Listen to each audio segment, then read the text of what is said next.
Days later, on a slightly foggy morning, Rosie was putting an observation coach to the line. The Fat Controller was on board.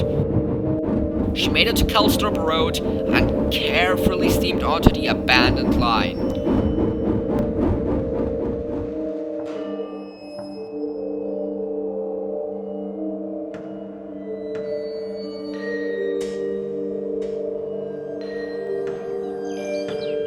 Rosie stopped at bridges and tunnels for the Fat Controller as well as the inspectors to do surveys of the line and its surroundings.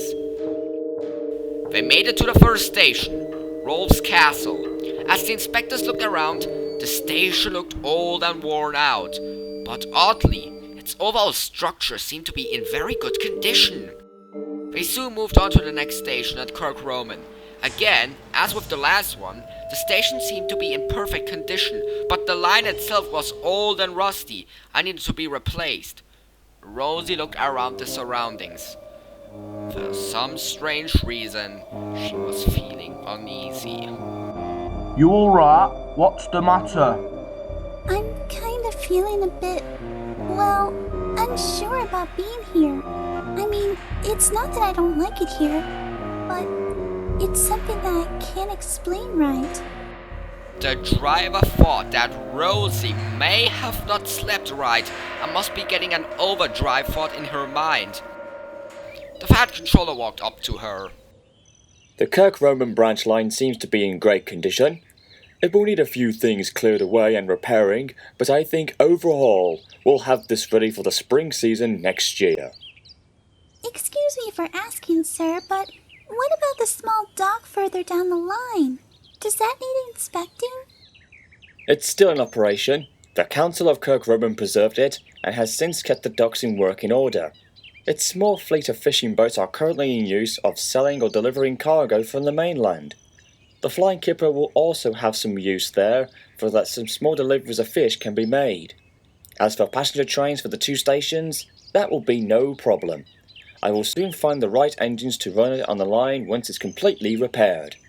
Rosie felt slightly nervous from what she had heard as the Fat Controller and the inspectors climbed aboard the observation coach.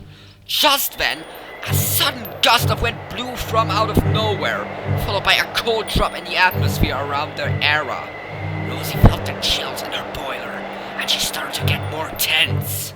I think we found stayed our welcome. Something or someone is watching us nearby.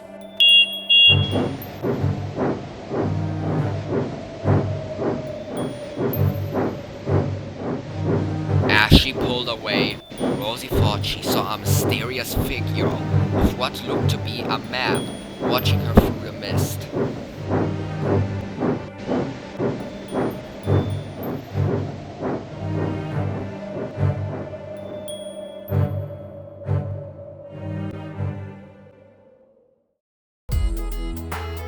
The plans to reopen the line were soon put into action. Emily was assigned in handling the engineering trains, while James took charge in taking goods trains on the line. Sometimes they would take in turns when one of them were to take the other. They both felt proud at their new duties.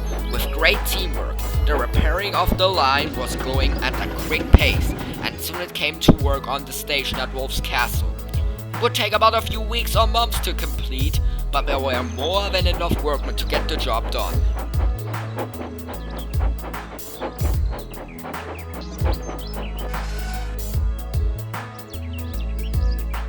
One night, James was given a job to take some workmen materials to the line for the night shift workers. He had made good progress and soon reached the old line, turning onto it. He made it to Rolf's Castle where the workmen were waiting.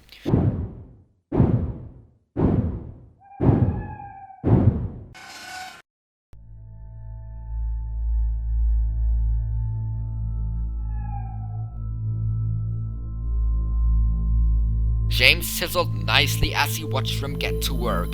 The night was clear with stars twinkling in the sky. But then, the red engine and everyone else suddenly felt a drop in temperature that went cold. What in the world is going on? What's with this cold feeling? As he saw the workmen commencing work on the station, James thought he saw a man, one he did not recognize. He was at the edge of the station, as if he was observing the work in progress. Who's that? I didn't see him when picked up the workmen earlier today. The man walked away and then around the brake van. Out of his sight, he waited to see him come from the other side, but he didn't. What the? Where's he gone? Then there came the sound of another engine's puffing. James almost gasped when a shadowy figure of a tank engine rolled past him before it suddenly vanished. No! No! It couldn't be! What in the name of Satan did we just see? Never mind that! Get me out of here! Get me out of here!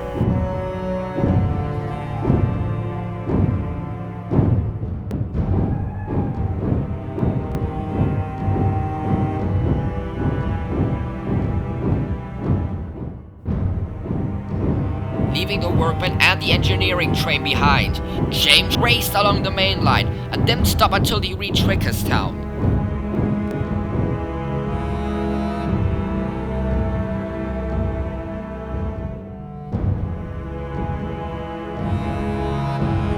When they arrived, the driver and fireman spoke to the station master.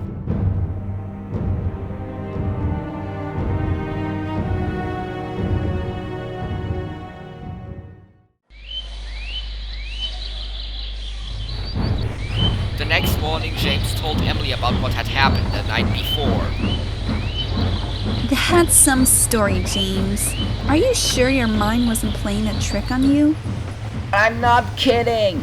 I saw what I saw. It scared me out. That unknown tank engine. Its look and shape. It looked like... Who do you think it was? I only saw it for a short moment, but then it vanished.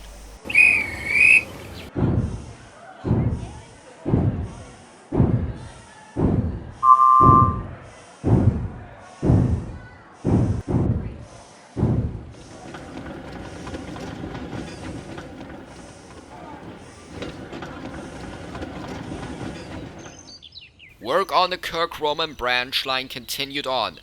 After a few months, the station of Rolls Castle was completed, and work moved on to the next station at Kirk-Roman. Since James was now working on the other jobs, Thomas and Rosie took over in helping Emily.